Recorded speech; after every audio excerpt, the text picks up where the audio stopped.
하나님의 자녀로 사는 것이 행복인 줄로 믿습니다. 우리 서로 다시 한번 인사합시다. 행복한 성도 됩시다. 서로 축복합시다. 고맙습니다. 자, 1년이 어떻게 지나가는지, 이게 어떻게 지나왔는지 가물가물한데 벌써 연말이 이제 코앞이고, 2024년도도 이제 몇 주 안 남았습니다. 2024년도를 또 보내고 또 이제 이런 12월 연말이 되면 교회에서는 이제 성탄을 주제로 이야기들을 나누곤 하고 또 축하를 하게 됩니다. 여러분, 성탄을 축하하는 이유는 다른 것이 아니에요. 성탄이 우리에게 희망과 지금 우리의 삶에 승리의 기쁨을 안겨주는 놀라운 은혜가 그 성탄의 의미에 담겨 있기 때문인 줄로 믿습니다. 비단 우리의 이 기쁨은 믿는 사람들만 나누는 기쁨은 아니에요. 믿지 않는 사람들도 성탄절을 참 좋아하고 또 즐거워합니다. 물론 모든 사람이 그러진 않을 수 있겠죠. 정말 소외되고 지금도 힘들게 정말로 하루하루 근근히 살아가는 분들에게는 성탄의 즐거움도 진짜 즐거움이 아닐 수 있어요. 그럼에도 불구하고 많은 사람들이 이 성탄절이라는 어떤 그런 분위기, 그런 어떤 이런 시간들에서 좀 기쁨을 찾으려고 애를 씁니다. 왜냐하면 갈수록 우리 삶에 기쁨의 이유가 희박해져 가기 때문에 더 그런 것 같아요.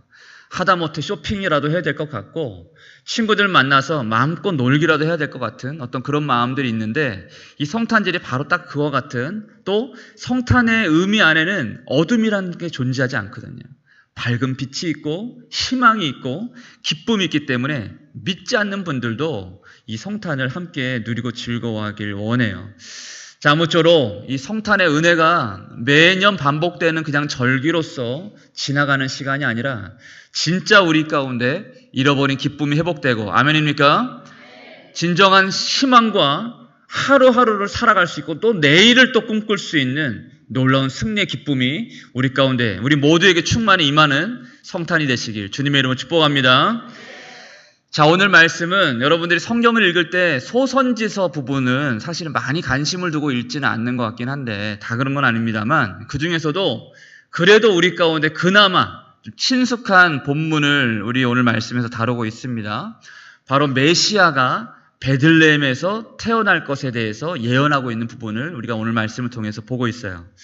자, 이 베들레헴은 다윗 왕과 몇 가지로 연결이 됩니다. 첫 번째로는 이 베들레헴은 다윗의 가족들이, 2세 가족들이 살았던 곳이 이 베들레헴이었어요. 그리고 다윗이 태어난 곳이 또 베들레헴이었습니다. 그리고 아시는 대로 다윗의 후손으로 예수 그리스도, 메시아가 성경에 예언된 대로 태어나신 곳이 바로 이 베들레헴입니다. 그래서 이 미가는 오늘 말씀을 기록하면서 이 베들레헴에 대해서 뭐라고 말씀하고 있냐면, 베들레헴 에브라다야 너는 작지 않다라고 말씀을 하고 있어요. 우리 2절 말씀 같이 한번 한 목소리 읽겠습니다. 시작.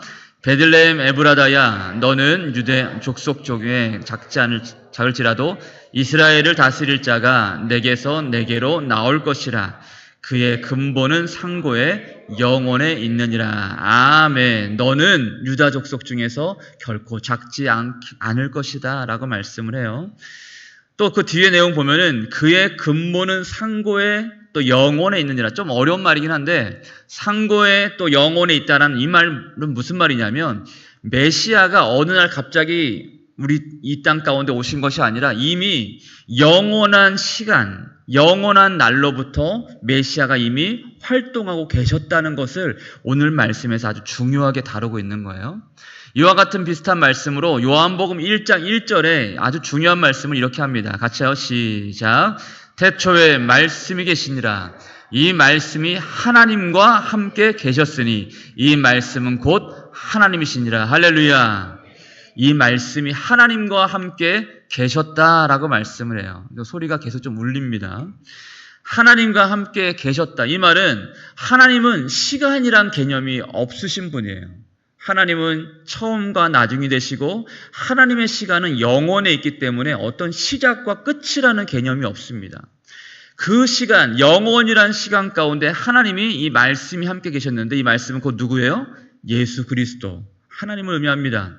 그러니까 이 하나님이 어느 때에 어느 시에 어떤 모습으로 말씀이 육신이 되어 이 땅 가운데 예수님이 오셔서 지금도 살아서 우리 삶 가운데 역사하시고 말씀으로 또 성령으로 지금도 우리와 함께 계시다라는 것을 여러분들 믿으시길 바랍니다. 그리고 예수님 뭐라고 말씀하셨어요? 부활 승천하신 이후에 그 예수님이 이 땅 가운데 다시 오실 것이다 라고 약속하고 계시죠. 그렇기 때문에 오늘을 사는 우리는 매일같이 모든 순간에 어떤 상황이든지 간에 예수 그리스도의 다시 오심을 대망할 수 있어야만 해요. 왜요? 예수님께서 우리의 날에 최종의 구원을 베푸실 것이기 때문에 그렇습니다. 할렐루야. 최종의 구원. 그날이 오면 모든 고통들이 종식되고 평화의 나라가 우리 가운데 임할 것이기 때문에 그렇습니다. 사람들의 관심은 이것이에요. 그래서 그 메시아가 예수님이 과연 언제 어느 때에 오시는가라는 거예요. 언제 어느 때 메시아가 예수님이 다시 오시는가. 이 미가서가 기록될 당시의 사람들도 역시 그것을 궁금해했어요. 그리고 예수 그리스도가 오실 때에도 많은 사람들은 모두 똑같은 질문으로 메시아가 언제 어떻게 오시는가에 대한 질문과 또 바람을 갖고 있었어요. 기억할 것은 성경의 예언은 함부로 풀면 안 된다는 겁니다. 언제 오시든 어떻게 오시든 어느 때 오시든 함부로 풀 것이 아니라고 말씀해요. 주의하셔야 돼요. 베드로서 1장 20절과 21절 말씀 같이 한번 읽어봅시다. 시작. 먼저 알 것은 성경의 모든 예언은 사사로이 풀 것이 아니니 예언은 언제든지 사람의 뜻으로 낸 것이 아니요 오직 성령의 감동하심을 받은 사람들이 하나님께 받아 말한 것임이니라. 아멘. 여러분 마지막 때에 되면 많은 사람들이 예수 그리스도의 이름으로 와서 많은 사람들을 미혹할 것이라고 말씀해요. 그때에 예수님이 여기 있다 저기 있다 할지라도 믿지 말아라 라고 말씀해요. 미혹되지 말 것을 말씀합니다. 그래서 베드로가 경고하는 거예요. 성경의 모든 예언은 사사로이 풀 것이 아니다라고 말씀하고 또 요한계시록 말씀 보면은 성경의 1.1획도 하나도 떨어지지 않을 것인데 이 말씀 위에 하나를 더하거나 빼는 모든 사람은 성경에 기록된 모든 저주와 재앙이 그 사람에게 임할 것이라고 말씀합니다. 성경은 사람의 뜻으로 만들어진 것이 아니기 때문에 그래요. 오직 성령의 감동으로 기록된 것이기 때문에 사사로이 풀지 말아라 라고 말씀합니다. 제가 지난주에 치과 치료를 받으러 가는데 나주 좀 멀리 갑니다. 나주로 가는데 왼쪽에 큰 건물이 하나 있는 거예요. 예전에 제가 못 봤는데 거기 간판에 신천지 베드로 지파 성전 이렇게 써 있더라고요. 그걸 보고 제가 갑자기 궁금해졌어요. 야, 이단들에게는 이 성탄절이 어떤 의미일까? 갑자기 궁금했어요. 이단들은 성탄을 어떻게 보낼까? 이단들은 성탄절을 기뻐하지 않습니다. 기본적으로. 이 잘못된 교리로 말씀을 자기들끼리 사사로이 풀고 해석하다 보니까 예수님보다는 교주들의 이야기가 더 중요하기 때문에 이 성탄절이 중요하지 않아요. 가령 통일교 같은 경우는 예수님을 실패한 메시아로 생각합니다. 예수님이 이 땅 가운데 오셔서 온전한 가정을 이루지 못했다. 그래서 실패한 메시아다. 그래서 성공한 메시아로 문선명 씨가 왔다. 이렇게 믿어요. 그렇기 때문에 성탄절을 슬픈 날로 생각합니다.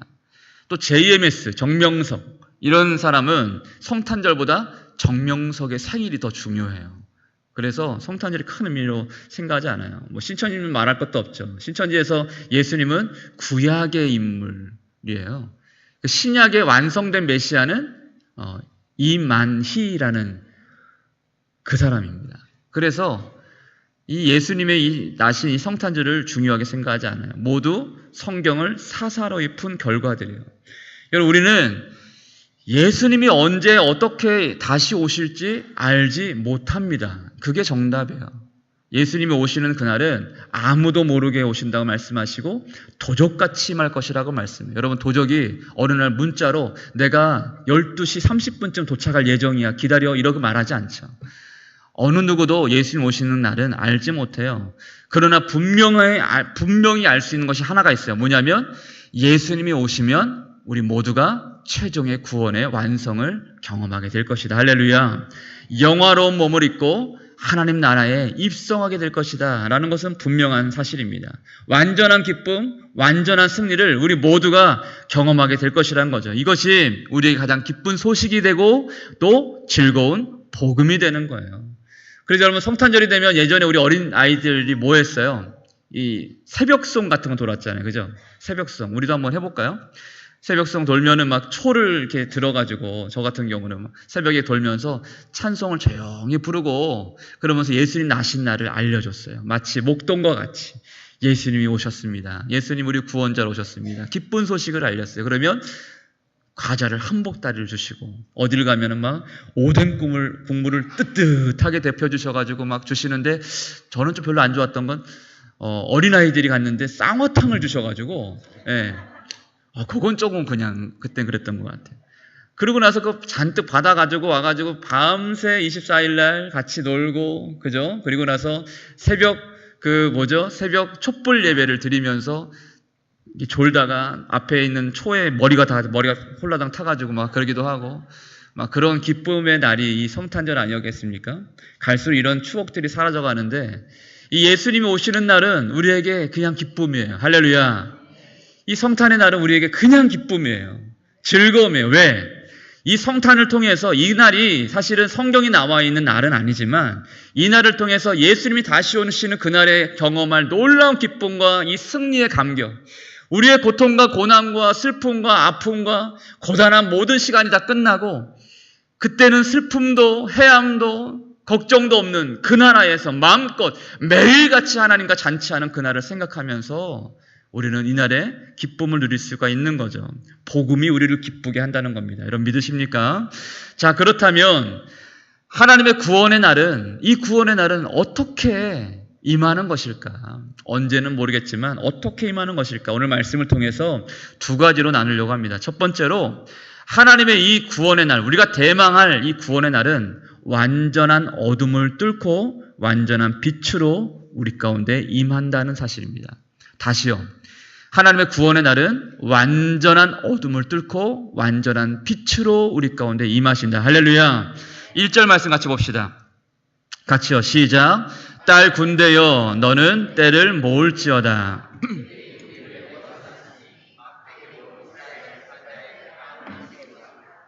아멘. 우리 성도님들 제가 늘 감사한 거는 설교 말씀을 너무 잘 들으세요. 그래서 제가 착각을 해요. 설교를 잘하나 보다. 네, 그게 아닌데 그죠? 너무 잘 들으세요. 너무 감사합니다. 자, 1절 말씀을 보면은 오늘 배경이 되는 말씀을 하세요. 당시 이스라엘이 아수르라는 나라 아주 강대국의 침공을 받은 상태였습니다. 이스라엘이 크게는 아수르라는 민족이 일어날 때 아시리아 민족, 아시리아 제국의 이제 통치를 받게 됐었고 또 바벨론의 지배를 받게 됩니다. 역사적으로. 이 아수르라는 나라가 아주 잔인한 민족이었어요. 이 나라에 침공을 받게 되는 상황이었는데 오늘 말씀 1절에 이렇게 얘기해요. 딸 군대여, 딸은 이스라엘을 말합니다. 딸 군대여, 너는 때를 모을지어다 라고 말씀해요. 이 문장은 몇 가지로 해석이 될 수가 있는데 학자들이 한 3가지 정도로 정리합니다. 첫 번째로는 군대의 도성아, 군대를 모으라. 이 말씀 그대로예요. 군대를 모으라. 이렇게 해석해 볼 수 있고 또 한 가지는 성벽으로 둘러싸인 성읍아. 내 성벽을 더 튼튼하게 하라. 이렇게 해석할 수 있어요. 쉽게 말해서 너희들의 전력을 가다듬고 적군이 오는 것을 상대하고 예비하고 대비하라. 라는 말씀으로 해석할 수 있는 거예요. 근데 또 다른 해석이 하나 있는데 뭐냐면 이 원문적으로 해석한 것입니다. 어떤 의미가 있냐면 슬픔 속에 자신을 칼로 베라 라는 의미가 있어요. 너무나 슬프죠. 슬픔 속에 자신을 칼로 베라. 여러분 일본의 그 예전에 우리가 일제시대 때 영화나 이런 것들 보면은 자신의 패배를 인정할 때 그들이 할복이라는 걸 하잖아요. 그와 같이 슬픔 속에 네 자신을 베라. 이런 말로 해석해 보는데 그냥 의미대로 설명하자면 싸워보지도 못할 만큼 완전히 참담한 패배 속에 철저히 좌절된 상태를 의미하는 겁니다. 근데 학자들은 이 3번째 해석에 많은 무게를 둬요. 그러니까 이들이 말하는 이 1절 말씀의 상황이 어떤 상황이라는 거예요. 그 무엇도 해볼 수 없을 만큼 완전한 절망, 완전한 고통, 완전한 고난으로 인한 완전한 어둠의 시간이 그들 앞에 있었다라는 것을 의미하는 겁니다.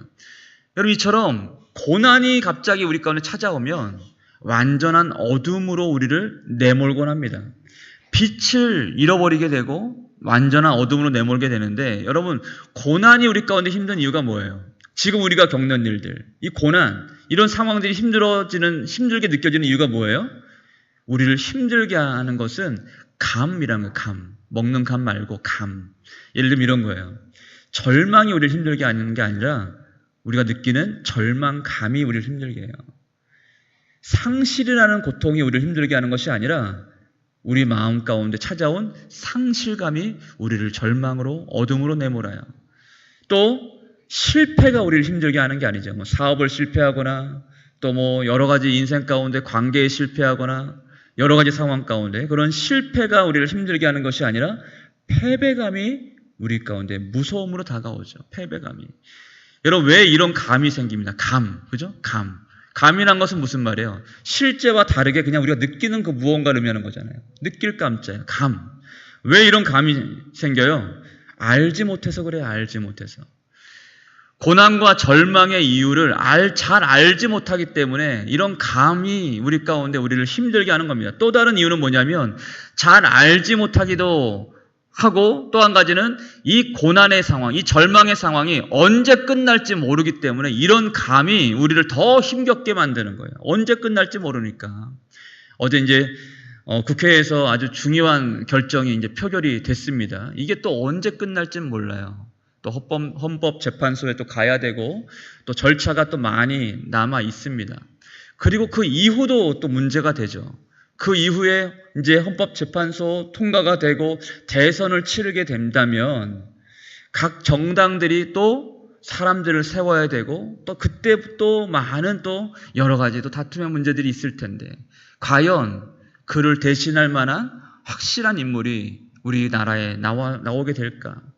여러 가지들을 예측하고 여러 가지들을 예견하고 하면서 우리 마음 가운데는 어떤 때는 무력감이 들기도 해요. 무력감이. 그죠? 여러분, 한마디로 예측 불허의 시간은 우리를 고통스럽게 만듭니다.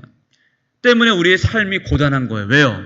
우린 예수를 믿는데 예수님이 다시 오심도 믿고 그분이 오시면 우리가 아까 말씀드린 대로 기쁨과 환희와 진정한 완전한 승리를 맛보게 될 텐데 그때가 언제인지 모르니까 그때까지는 이런 감에 늘 시달릴 수밖에 없는 거예요. 여러분, 코로나19가 처음 우리나라에 1월 달인가 2월 달에 왔을 때만 해도 우한에서 이렇게 넘어온다 이런 얘기 나왔을 때만 해도요, 많은 사람들이 아마 그런 생각했을 거예요. 저도 그랬는데 메르스, 옛날에 아시죠? 메르스, 그리고 신종 플루 이 정도로 그냥 가볍게 또 지나가지 않을까라고 얘기를 했는데 학자들이 뉴스를 내는데 3년이 지나야 종식될지 안 될지 그것도 모르겠다 이런 얘기를 하니까 저는 솔직히 말해서 그 말을 믿지 못했어요. 그리고 나서 대구 지역에서 신천지를 발단을 해가지고 많은 사람들이 이제 이게 유행되기 시작하면서 이게 큰일 났구나라는 생각이 들었습니다. 그리고 나서 진짜 꼬박 이것이 완전히 종식될 때까지 4년이 걸렸어요. 전 세계적으로 무려 700만 명이 이 병으로 죽었습니다. 4년 만에. 우리나라는 3,400만 명이 감염되고 3만 5천 명이나 죽었어요. 우리나라는 의료 대국이거든요. 의료 강대국이에요. 그런 우리나라가 그렇게 격리를 아주 엄격하게 하고 했음에도 불구하고 3만 5천 명이나 한 병에 운명을 달리했어요. 처음에 우리나라 유행했을 때만 해도 참 우리가 많이 두려운 생각이 들었습니다. 언제 끝날지, 어떻게 끝내야 될지 답을 모르니까 이 질병을 마주했을 때 우리 모두 무력감을 느꼈어요. 지금은 이제 팬데믹이 끝나고 이제 이게 뭔가 어떤 질병처럼 되어서 엔데믹으로 전환되었지만 일상은 회복되었지만 여전히 우리는 참 불안하고 힘들어요. 왜? 전쟁이 계속 일어나고 있고 환경 제한이 일어나고 있고 기근 때문에 많은 나라가 고통받고 있고, 그죠? 경제 대공황이 왔는데 코로나 때 너무나 힘들었기 때문에 경제 대공황이 왔음에도 불구하고 우리가 피부로 체감하지를 못해. 왜? 계속 힘들었으니까. 그 상황입니다. 그래서 여기저기 불안해서 못 살겠다는 말들을 많이 해요. 자영업 하시는 분들은 진짜 하루하루 그냥 기적같이 산다고 얘기를 합니다. 우리 딸이 이제 이번 계엄령 사태가 딱 났을 때 그런 얘기를 하더라고요. 아빠 차라리 선교지로 가자. 해외로 가자. 이런 얘기를 해요. 그 말 듣자마자 제가 피식 웃었어요. 왜냐하면 선교지로 가는 것도 힘들겠지만 내가 볼 때는 우리나라가 그나마 나은 것 같은데 그런 얘기를 하게 되더라고요. 야, 세상 사는 사람들은 사는 세상은 다 똑같아. 다 똑같아. 이런 말이 저도 모르게 나와버리더라고요. 여러분, 우리 모두는요, 기쁨도 희망도 잘 보이지 않는 그런 시절을 함께 감내하고 있어요. 그러니까 기뻐할 일이 별로 없는 거예요. 그런데 정말 여러분, 희망이 없을까? 진짜 우리 가운데 희망이 없는 것일까? 아닙니다, 여러분. 어둠이 깊다 한들 빛은 여전히 존재하기 때문에 그래요. 여러분 믿으십니까? 영혼의 어둠에 깊은 밤을 보낼 때 오히려 우리는 승리와 구원의 빛을 경험할 수 있게 되기 때문에 그래요. 오늘 말씀이 그것을 보여주는 거예요. 메시아가 임할 때 가장 힘든 순간에 메시아에 임할 것을 예언됩니다. 실제로 여러분 애굽에서 이스라엘이 정말 고통당할 때 모세라는 한 사람을 예비하시고 그들을 그 고통에서 건져내 주시죠. 또 예수님이 이 땅 가운데 오실 때에도 예수님이 태어나실 때에도 그 땅에 많은 슬픔과 탄식이 막 일어났었어요. 여러분 헤롯이라는 왕이 다 어린아이들 다 죽여버리잖아요. 정말 탄식하는 그 슬픔 가운데 예수님이 탄생하십니다. 여러분 섭리하심이라는 책에 제가 한번 지난번에 주보를 통해 소개해드렸는데 거기 이 책을 쓰신 김다희 목사님 미국에서 목회할 때 일이에요. 한 성도가 계셨는데 이분은 늘 술로 충만한 삶을 사셨답니다. 교회는 잘 나왔대요. 아내분은 반면 신앙이 좋았는데 이 남편을 보면서 너무 안타까운 마음에 이런 기도를 한 거예요. 남편을 위해서 기도하는데 하나님 이 남편이 망해서라도 주님께로 돌아오게 해주세요. 아주 정말 대단한 기도를 합니다. 근데 진짜 말대로 이 남편이 쫄딱 망해버립니다. 쫄딱 망했어요. 그리고 나서 이제 다시 주님께 돌아올까라고 기대했는데 오히려 더 강팍해지고 여전히 교회는 나오지만 교회 열심인 아내를 항상 핍박을 했어요. 그러다 한 번의 실패를 딛고 레스토랑을 다시 시작을 했는데 정말 잘 됐답니다. 이번에는. 너무 잘 되는 거예요. 그러면서 이분이 교회를 계속 나가다 보니까 하나님 복을 주시나 보다 이런 착각 속에서 사업을 열심히 했어요. 그러다가 코로나가 왔어요. 그럼 문 닫게 되고 몇 년 이후에 1년 이후에 다시 문을 열었는데 손님이 올 리가 만무하죠. 사업이 또 망해버렸어요. 그렇게 놀면서 보내는데 아내가 용기를 내서 남편에게 얘기를 했어요. 여보, 이렇게 놀 바에는 그냥 나하고 같이 그 교회에 금요 우리 생명기도처럼 성령 집회가 있다고 하나 봐요. 성령 집회 한번 나가봅시다. 그러더니 그때는 순순히 나가더라는 거예요. 순순히 나가더니 그때 무슨 일을 경험했는지 모르겠지만 성령 집회에 매주 나오더니 결국은 막 나중에는 제자 훈련까지 받더라는 거예요. 제자 훈련을 받고 이 사람이 간증문을 썼는데 이렇게 간증을 했어요. 저는 사실 지난 40년간 그저 질질 끌려다니는 신앙생활을 했습니다. 그런데 코로나19가 터지면서 가게 문을 닫았는데 그때부터 놀랍게도 술이 싫어지고 술이 겁나고 이제는 술 생각만 하면 머리가 아프고 토하고 싶어졌습니다. 과거의 사업이 크게 망하고 고난의 시간들을 보냈습니다. 그러나 돌아보니 누군가 나를 위해 항상 돌봐주고 기도해준 분들이 있었음이 생각났습니다. 이와 같은 간증문을 쓰더라는 거예요. 여러분 이 사람에게는 어둠의 시간이 아니었죠. 망에 자빠지고 모든 것이 다 실패로 돌아가 버린 그런 어둠의 시간이 어둠을 의미하는 것이 아니라 새로운 빛을 만나게 하는 놀라운 복음의 자리가 되었던 겁니다. 할렐루야. 예수 그리스도의 복음 안에는 여러분 복음 안에서는 어둠은 더 이상 어둠을 의미하지 않는다는 거예요. 우리 삶의 어둠은 역설적으로 오히려 우리에게 희망을 예견하고 또 우리의 삶의 생명을 예견하는 소망이 될 수 있다는 겁니다.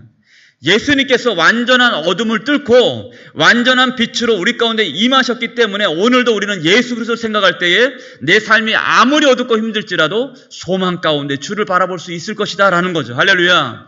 이것이 살아있는 믿음이고 하나님께서 기뻐하시는 산 소망된 믿음이 된다라는 거예요. 그래서 조정민 목사라는 분은 이렇게 얘기를 해요.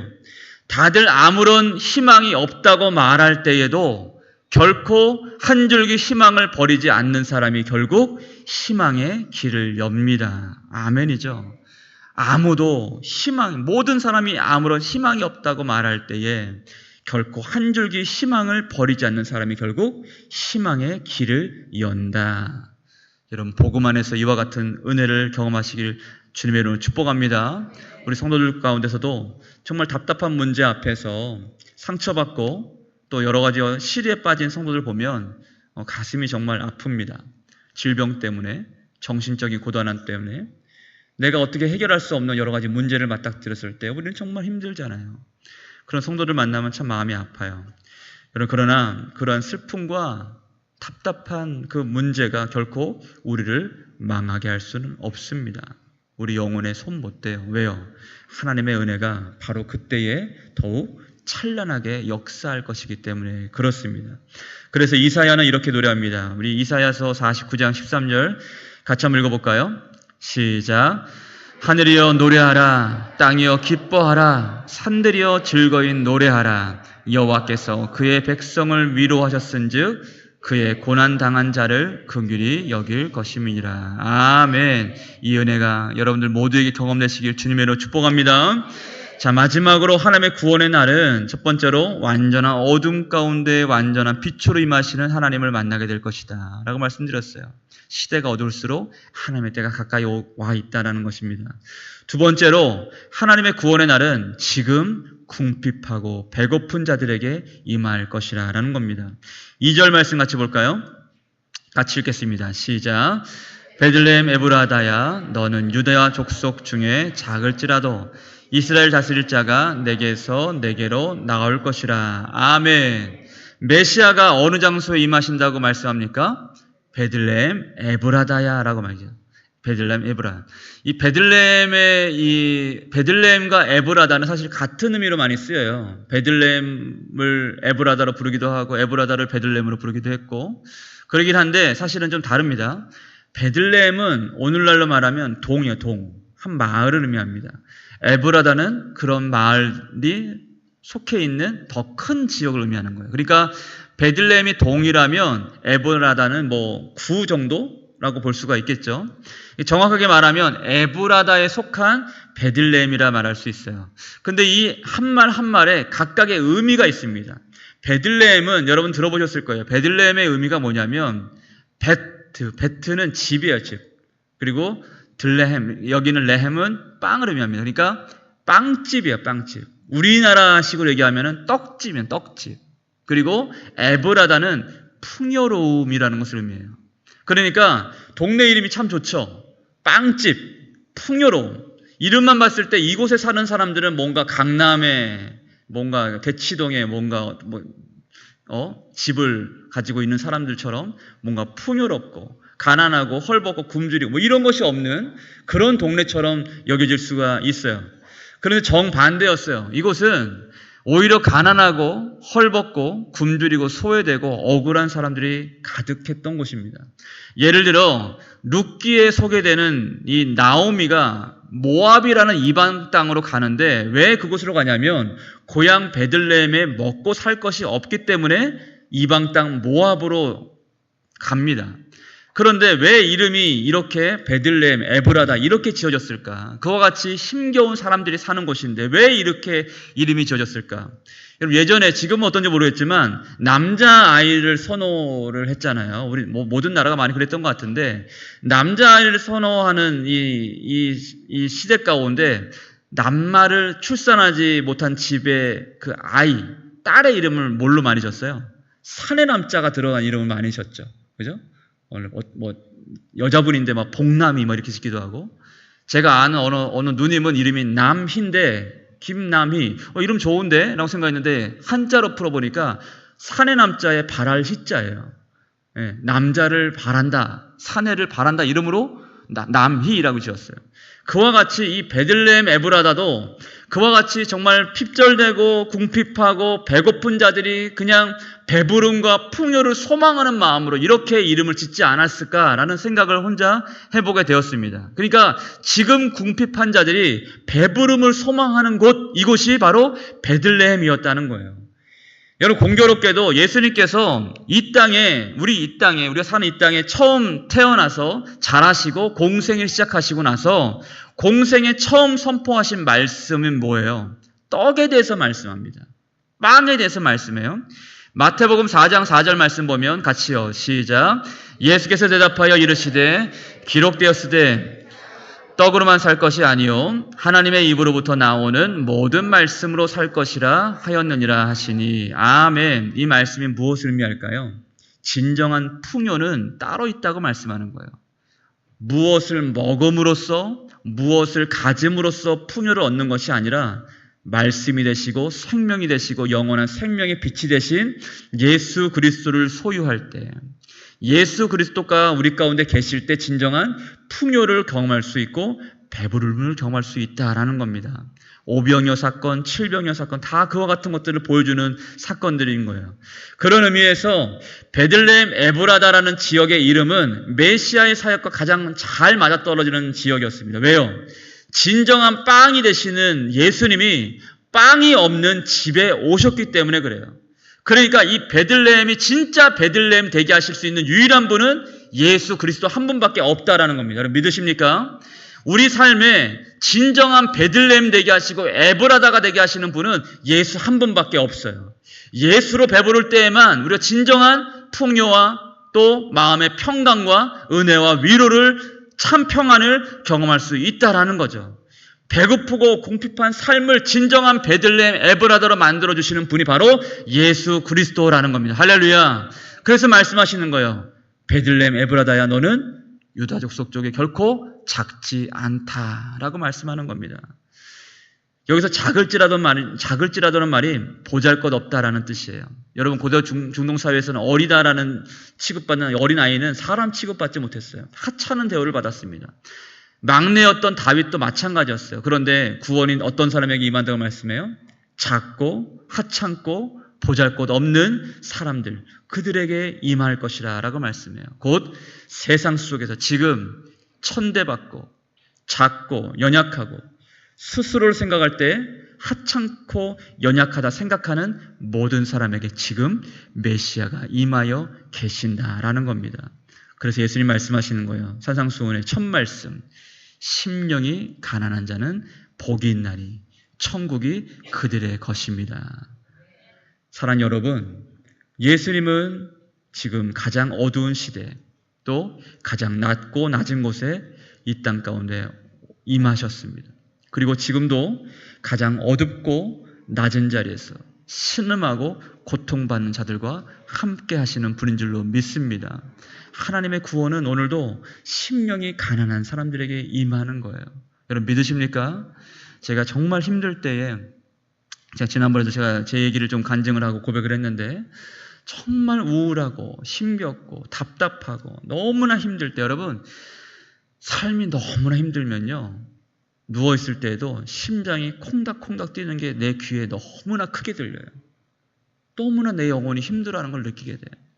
여러분 그때 우리 주님이 우리와 함께 하실 것이라고 약속하고 계십니다. 그때에도 내가 너와 함께 하리라고 임마누엘의 이름을 주셨어요. 우리의 상황들, 지금의 우리의 이 나라 민족의 현실, 그리고 이 지구상의 수많은 고통과 아픔과 기근과 배고픔과 억울함과 또 여러 가지 또 위기와 위험 가운데 있는 많은 사람들, 여러분 그곳에 우리 예수님이 거기 계십니다. 그곳에 우리와 함께 계십니다. 여러분 우리의 상황, 우리의 모든 연약함을 통해서 하나님의 구원을 발견해내는 저와 여러분 되시길 주님을 축복합니다. 하나님의 구원의 때가 멀지 않았어요. 힘들수록 어려울수록 연약할수록 하나님의 구원의 때가 오히려 더 가까이 있음을 기억하고 승리를 미리 찬양하고 감사하며 주님의 날을 선포하고 기다리는 저와 여러분 되시길 주님의 이름으로 축복합니다. 지극히 높은 곳에서는 하나님께 영광이요 땅에서는 하나님이 기뻐하시는 사람들 중에 평화로다. 이 말씀이 우리 가운데 임하여 있습니다.